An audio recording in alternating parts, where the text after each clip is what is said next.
There is a kind of love that does not arrive with flowers, romantic words, or candlelit dinners. It arrives like winter, like falling snow, without announcement, without permission. Falling so quietly, you don't realize it has covered every wound you once believed would always remain visible. She was 26 when her family decided it was time. Ira was a writer by profession.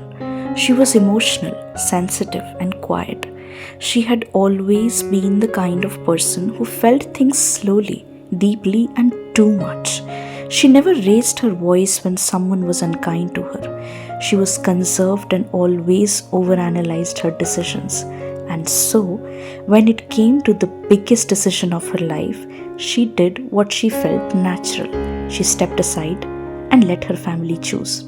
It wasn't weakness, not exactly. She trusted them. Her family was warm and open hearted. One such family who sat with a fortune teller before a wedding and believed deeply in the wisdom of things they could not fully explain. They would not push her towards someone who made her feel small. She knew that much. And so the search began. Before any proposals were considered, her family did what they always did at life's important crossings. They visited Yoshi. Yoshi was a fortune teller who lived far from the city, deep in the countryside where the roads narrowed to dirt paths and the noise of the world faded like a forgotten song. His home was a small hut sitting at the edge of a slow moving town. He was old, so old he almost looked ancient. It felt as if he had been sitting in that same room for 100 years, watching everything and saying very little. His hair was white. His skin hung loose on his face the way time does eventually to everyone. He saw people, he attended to them, and then he went back inside. No warmth, no small talk, just the quiet will of someone who had long stopped being interested in performing for others. He spoke very little, but whenever he did, it felt as if the future was talking about itself. When Ira's family arrived, Yoshi stepped outside and shockingly, he smiled. Not at her parents, not at the family together, at Ira. Ira's mother froze mid-step. Her father's hand went still. This had never happened before. In all the years they had visited Yoshi, in all the difficult moments they had come to him with, he had never once offered a smile to anyone. But here he was, looking at Ira with something warm moving behind his eyes and saying softly, "I am glad you are here." Before her parents could speak, he had already turned back inside. They followed him in. Her father began explaining the marriage, the search, the reason for coming. Yoshi raised one hand, not impatiently but firmly. "I know why you are here," he said, interrupting Ira's dad. He said while he was looking out through the small window at the bright shining sun. He continued, "You need not provide any explanation for why you have come. I know why you are here," he repeated his words. The room went quiet. Then, still looking at the light outside, he said, "The boy destined for Ira is one with a bad temper, a foul tongue, and a rude nature. He will, however, possess knowledge more than any of his peers. He will be known for his intellect. His mind moves like lightning through a storm. His observation is that of an eagle's eye. His reasoning is like a sharpened sword, and yet his world is full of darkness." The room went silent and heavy. Then Ira's mother reached for her husband's hand. "But master," she said carefully, her voice steady even though her heart was not, "how will our daughter live happily with such a man whose world is full of darkness?" Yoshi stayed silent for a long time. Then he turned and looked at Ira directly. Existence has an order created by the universe, he said. The body comes first. It is followed by emotion and then by the intellect. Truth hides itself beneath layers of illusions. Ira stared at him blankly. The word felt important, but she could not make anything out of them. Yoshi continued, "Be the light you will look for. Become the help you will need. Even mountains bow to the touch of rain and sunshine." Ira felt the sentence land somewhere in her chest without fully understanding what it meant. Her parents were still worried. The room remained heavy. After a silence that felt longer than it probably was, Ira said quietly, "How will I know I have found the right partner, Master?" Yoshi looked at her again. "You won't," he simply said. "You never find the right partner. There is no partner who is right. What you find is a mirror. And every mirror reflects not only beauty, but also the places within you that remain unseen. If you stay long enough to understand what those reflections are trying to teach you, a remarkable awakening awaits on the other side. There, you realize that you have not merely found a partner, you have found parts of yourself. And when that happens, in that very discovery, the partner becomes right for you." Ira didn't respond. She understood nothing and everything all at once, the way you sometimes understand something before you have the words for it. As they rose to leave, Yoshi said one last thing, already walking back toward the inner room of his house. "All answers lie in that door which has not opened for ages." And then he was gone. The family walked back home in near silence. The countryside road stretched long and golden in the afternoon light. Her father put his arm around Ira and said softly, "Don't worry, Ira, it'll be all right." She nodded, but her heart was already beginning to feel something she could not name yet, a quiet, shapeless dread sitting just below the surface of her days. Proposals began arriving. Government officials, army officers, lawyers, engineers, doctors, businessmen. Pictures and profiles and family details passed around the dining table like a deck of cards. Ira looked at each one and felt nothing. Not dislike, not refusal, just a strange, hollow disinterest. She thought perhaps once she started speaking with someone, something would awaken. But the photographs kept coming and none of them made her pause, until one did. He didn't smile in a single picture, not even one. His profession was mentioned at the back of the photograph. It said he was a detective, an investigator. Ira stopped at his photograph and looked at it for a long time. He had sharp features, thick brows, brown eyes, black hair, skin like warm gold. He wore a white formal shirt, perfectly pressed.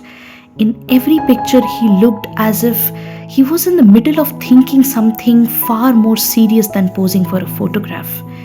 Ira felt a connection with him which she couldn't explain. "I want to speak to him," she said, looking at her father, pointing at the picture. Her father looked at it and immediately recalled. "His name is Adrian," he said. "He came through your mother's side, a family friend of her cousin. He is known to be extraordinarily sharp, one of the most gifted investigators in the field. Companies line up trying to work with him, and he turns most of them down. He is very selective." He paused. Then he smiled at Ira. "I'll make the call," he said. Finally, the evening of the meeting had arrived, and Ira had turned her wardrobe inside out. She held up dress after dress, each one wrong for reasons she couldn't explain. Her mother watched from the doorway, quietly smiling until Ira finally found something worthy. A plum red gown, off shoulder. It was the most beautiful thing she owned. Her mother stepped in to help with her hair. She gathered it into a bun, soft and slightly messy the way buns always are when quickly done, and stepped back. "You look beautiful," she said. Ira looked in the mirror, and for a moment she believed it. She looked the prettiest she had ever seen herself before. She slipped on her favorite small red ballerina shoes, took a breath, and stepped out into the evening. Her parents came out to see her off, smiles on their faces. The restaurant was just a 5-minute walk from her house. The air outside was mild. The streets were noisy. She walked slowly as if buying time. And there she was, in front of her destination. Ira arrived before time. The restaurant was small and warm. It had soft lighting, round tables, and flowers placed in little vases at the center of each one. Ira stepped inside and began looking for an empty table where she could settle herself before he arrived. She wanted a moment to breathe, to arrange her hands, to look like someone who was perfectly calm, which she wasn't. But she never got it.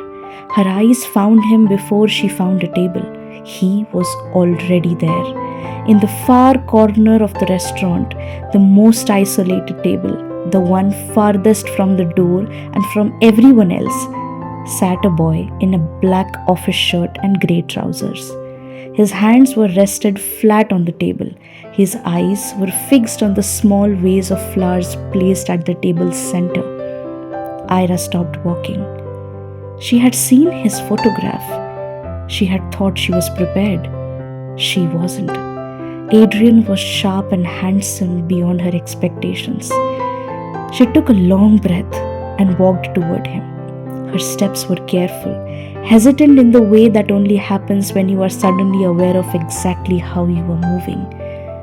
"Excuse me, are you Adrian? My name is Ira," she said. He looked up, brown eyes, sharp and clear and completely unreadable. They met hers for exactly one moment and then moved away. "Yes," he said. That was all. No smile, no "nice to meet you," no movement toward the empty chair beside him, or any gesture that suggested he had noticed she was standing there in the most beautiful dress she owned, with her hair done and her heart beating just a little too fast. None of it at all. He looked back at the flowers. Ira stood there. One breath. Two. The evening she had imagined, the conversation, the small laugh, the moments of genuine connection began to dissolve in front of her. Yet she gathered herself and began. "Our families have spoken regarding marriage. They asked that we meet so we could understand each other. I know why you are here. You need not provide any explanation," Adrian interrupted her. She stopped mid-sentence. Those words reminded her of someone. She had heard them before, in a small room in the countryside from an old man who had said them in exactly the same tone. Adrian had not looked up. He then continued, still looking at the flowers. "Won't your feet hurt if you stand all along? There is a chair right next to you. It is generally used for a purpose." Ira sat down. She did not say anything for a moment. She was working through what had just happened. The interruption, the remark about the chair, trying to decide whether it was rudeness or simply just a bad mood. She could not decide. What she could decide was that this man had not once looked at her face properly, not once acknowledged that she had dressed for this evening, that she had walked here, that she was sitting across from him with nothing but goodwill and a great deal of effort. She looked at the flowers he kept staring at. Do you like roses?" she said, an attempt again. "No," Adrian said flatly. "I hate them. I wonder what made them think they belong here." Ira took a long breath. She picked up her menu. She looked at it without reading it and then kept it back. She tried again, calmly and carefully.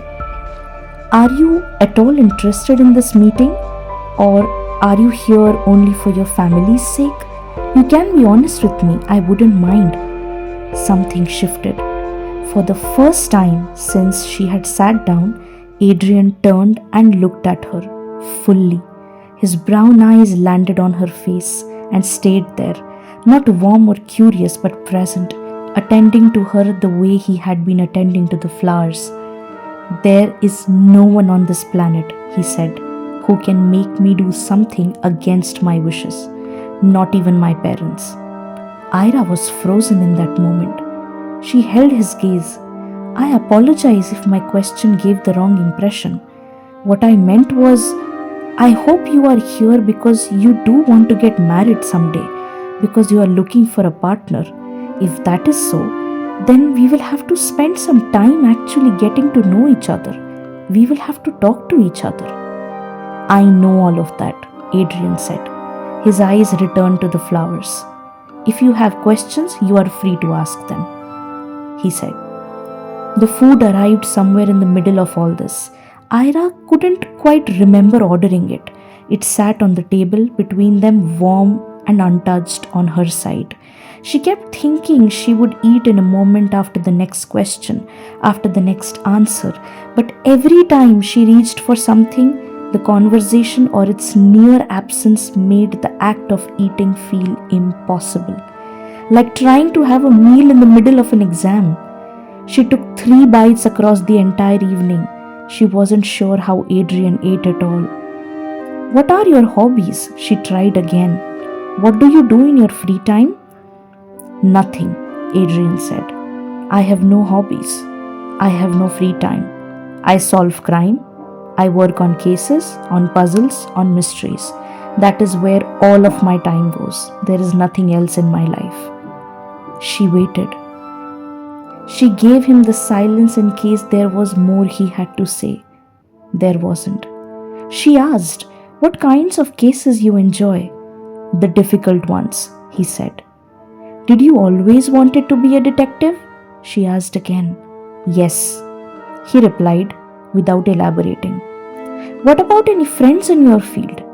Colleagues, he corrected her. Every door she knocked on never opened fully. Adrian clearly was cold and disinterested. Finally, she set down her fork, the one she had been holding for 10 minutes without using, and said, I think I should head home, Adrian. Sure, he said. She gathered herself, pushed back her chair, and stood up. It's dark outside, Adrian said. Let me walk you home. Ira looked at him. This was the first thing he had said all evening that contained some form of care and empathy. Maybe this was just a formality, Ira thought to herself. She nodded. They walked back in silence. The night was cold. It seemed it had rained just a few minutes ago. The streets were quieter than the restaurant, the air carrying that particular stillness that cities get late in the evening when the day has finally exhausted itself. Ira walked with her arms crossed tightly, the plum red hem of her dress moving as she walked. Adrian walked beside her, not close but not distant either. He had his hands in his pockets and eyes ahead on the road. Their footsteps fell at the same pace, but neither of them said a word. They reached her door. Thank you for the company, she said, turning to face him. Then, because some part of her still hadn't given up, she said, Are we planning to meet again? Let's see, he responded. He turned and walked away. She watched him go. And in that same moment, Ira grew suspicious. He was not walking towards the city. She knew which direction the city was. She had grown up on this road. She knew every turn of it. And Adrian was walking the other way, the countryside road, the one that narrowed into dark after a few hundred meters and eventually reached the edge of the small town where Mr. Yoshi lived. She watched until she could no longer clearly see him, and then she turned rang the bell, and waited. Her mother opened the door, eyes bright with questions. How did it go? Ira knew what to say. I don't think we are compatible. Those words were right there, ready behind her mouth. But she stopped. Something felt heavy, and she ended up saying something completely unexpected and opposite. It was just the first meeting, she said instead.